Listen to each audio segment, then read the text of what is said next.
Hello দোস্ত, তোমরা দেখতে পাচ্ছ মাঝপথে এসে আমাদের গাড়িটা খারাপ হয়ে গেছে। মানে গাড়ির যে গিয়ার অয়েল হয় না, গিয়ার অয়েলটা সমস্যা হয়ে গেছে, যার কারণে আমাদের গাড়ি আর যাচ্ছে না। বর্তমানে আমরা সিরাকল একটা পাম্পে দাঁড়িয়ে আছি। এখানে গাড়ি দাঁড়িয়ে আছে, এই গাড়ি মালিকের আর একটা গাড়ি আসছে, আসলে তবে ফের আমরা এয়ারপোর্টের দিকে যাব।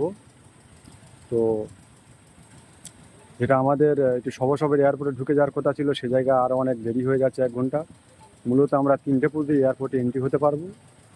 খুব বেশি অসুবিধা হবে না যেতে পাবো, তারপর একটু ভয় লাগছে, দেখা যাক কতদূর কী হয়। নতুন গাড়ি, একেবারে নতুন গাড়ি, এই সমস্যা হয়ে গেছে।